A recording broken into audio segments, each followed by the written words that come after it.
Okay, class, today we're going to be graphing square root functions. Just a few announcements. Make sure you're checking RenWeb is still our official for grading.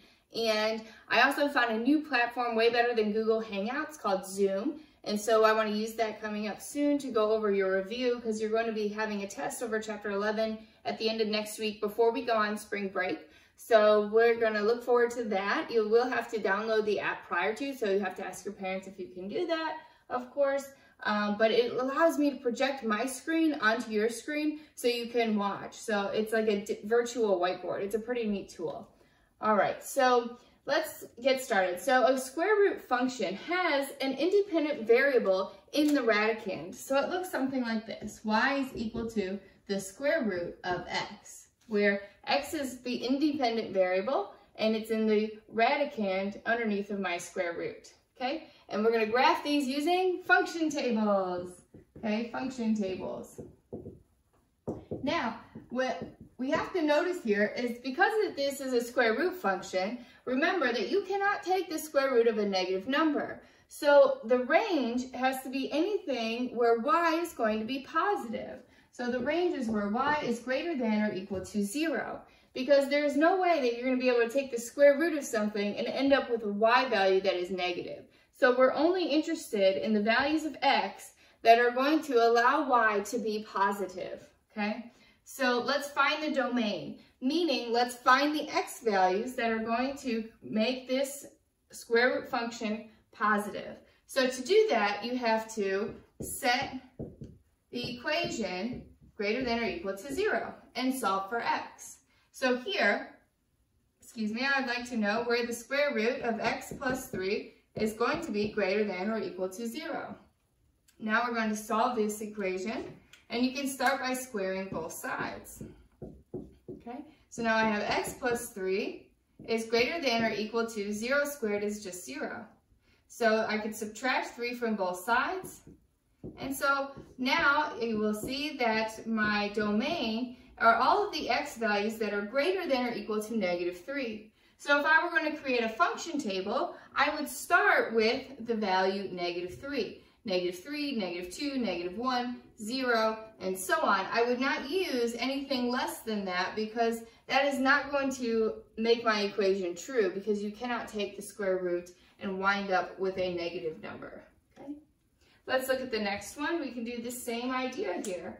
Okay, now we're going to take this part and set it 3 square roots of 2x minus 8, set it greater than or equal to 0, and solve for x. So you can divide by 3 first, or you can square it first. It doesn't really matter. You'll come up with the same answer. So I'm going to go ahead and divide by 3. The square root of 2x now minus 8 is greater than or equal to still 0, because 0 divided by 3 is 0. Now I can square it. Okay, so I have 2x minus 8 is greater than or equal to 0. Add 8 to both sides. Okay, bring this up around here. 2x is greater than or equal to 8. Now I can divide by 2, and so x has to be greater than or equal to 4. So in this case, I would start my function table at the value of 4. 4, 5, 6, and so on.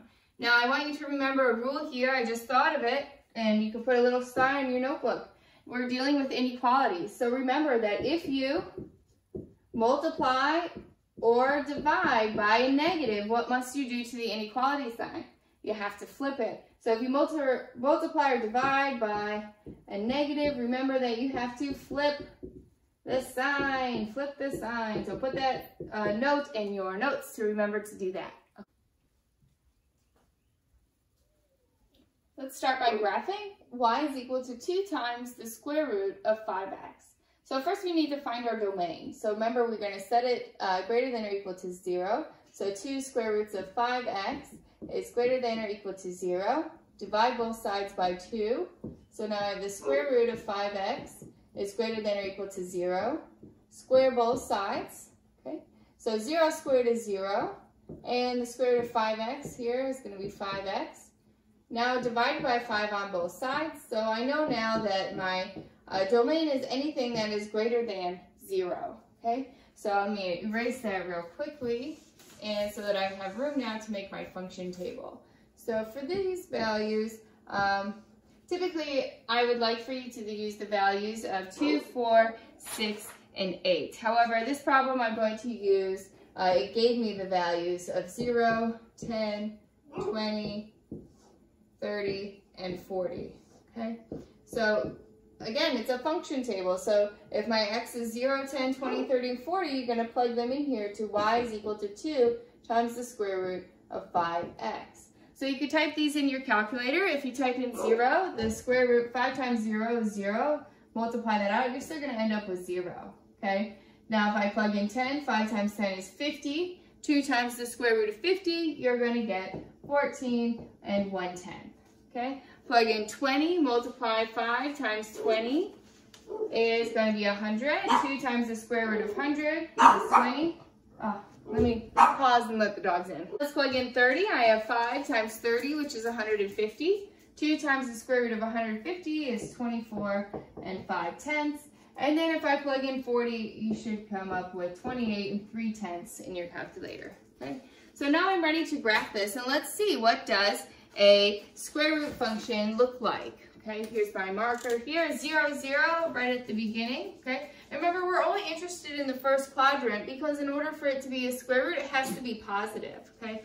And here my domain started at 0 too, so x is greater than 0 and y is greater than 0 in this case. So I'm only concerned with the first quadrant, okay? All right, so let's look here now. 10 is at 14.1, about here. 20, 20, 30, 24.5, and 40, 28.3, so about here. So it's a curve that is going to sort of start going and then start flattening out, but it is going to always be increasing here. So sort of like a sideways parabola. Okay, actually that is exactly what it is. It's a sideways parabola, half of it. Okay, so that is how you graph a square root equation. Now I'd like to graph the square root of x in order to see if we can make some generalizations about adding or subtracting any values. So I'll let you know what that means in just a second, but let's go ahead and graph y is equal to the square root of x. I know that here, that remember the square root of x, it has to be greater than or equal to 0, square both sides, so my domain is restricted to just anything greater than 0, which I've chosen the values 2, 4, 6, and 8. So those all satisfy my domain. So now let's plug in here, 0, the square root of 0 is 0. The square root of 2 is approximately 1.41. Yes, correct. 1.41. The square root of 4 is 2. The square root of 6, 2.45. And the square root of 8 is at 2 83/100. You can verify all of that typing it in your calculator. Okay. So now I'm going to graph this here, 0, 0. Okay. And at 2, I'm at 1.41, about halfway here. 4, I'm at 2, 6 at 2.45, and 8 at 2.83, so about here. So again, I'm at my sideways parabola. It should have some curve to it, okay? So now let's see, I would like to extend my function table, making a double function table just for you, David.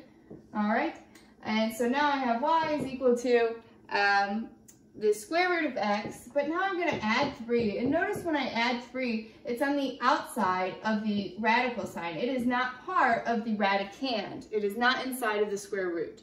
So let's see what happens now. Now I have the square root of x, which is 0, but now I need to add 3 to it. So 0 plus 3 is 3, okay? Now the square root of 2, I said was 1.41. Add 3 to it, which is 4.41. The square root of 4 is 2, add 3 is 5. The square root of 6 is 2.45, add 3 to be 5.45. And add 3 here, and I will have 5 83/100. So if I add a number outside of the radical, let's see what this does to the graph. Yes? That's so good. It's good? You like your oatmeal? Yeah. Thank you. I'm glad you're enjoying. All right, now let's see what happens. So at 0, now I'm at 3. At 2, I'm at 4.41. 4, I'm at 5.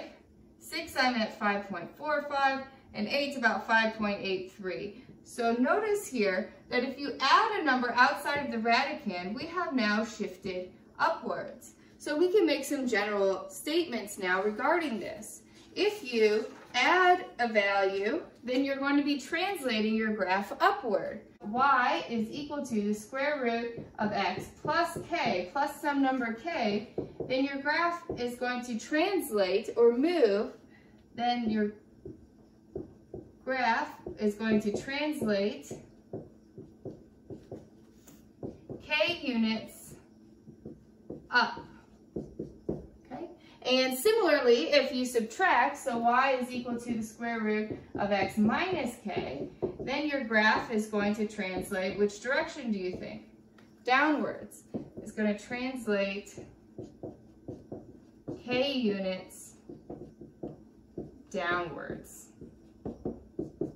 I'd like to do this activity again, but now I'm going to add 4 inside of the radicand. So let's see what happens.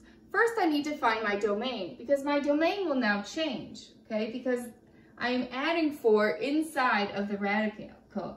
So I will take my square root of x plus 4, set it greater than or equal to 0, square both sides, x plus 4 is greater than or equal to 0, subtract 4, so x, my domain, has to be greater than or equal to negative 4. So notice here that my domain, I can go below 0. So that's where I should start. I'm going to start now here at negative 4. Maybe I'll go to negative 2, 0, and 2. How many do I have here? 5. And I'll just go ahead and go up to 4 now. So let's see how this shifts our graph. Okay. So now I'm going to have the square root of negative 4 plus 4, which is 0. So the square root of 0 is just 0. Now I have x is negative 2 plus 4. So negative 2 plus 4, which is going to be the square root of 2, which I already know is 1.41. Okay. And now I have the square root of 0 plus 4, which is the square root of 4, which is 2. Okay. Now the square root of 6, because 2 plus 4 is 6, is equal to 2 and 4500. So notice here I'm getting the same values. And here, the square root of 8 is 2 and 8300. Okay.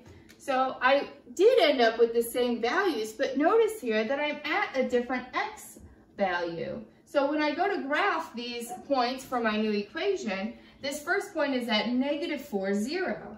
Negative 4, 0. Now I'm at negative 2, 1 and 4100. 0 is at 2.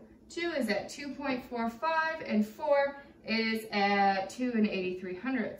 So, oh, my graph is a little sloppy, but should it be a little bit over here? So you notice here that my graph shifted to the left, okay, 4 units. So that's the rule whenever you add or subtract inside of the radical here. So if you have y is equal to the square root of x plus k, then your graph is going to shift to the left k units. Okay. And similarly, if you have y is equal to the square root of x minus k, then your graph will shift to the right. Will shift to the right k units. Okay. So this concludes today's lesson. If you're having any trouble, please reach out, email, call, or text. Like I said, be on the lookout for that Zoom call invitation. It's a really cool tool. And even in the future, I plan on using that. Even after we're done distance learning, maybe we could do some review sessions on weekends, or if you guys are struggling for quizzes, doing test reviews. It's really neat. So if you have any questions, email, call, or text. Bye.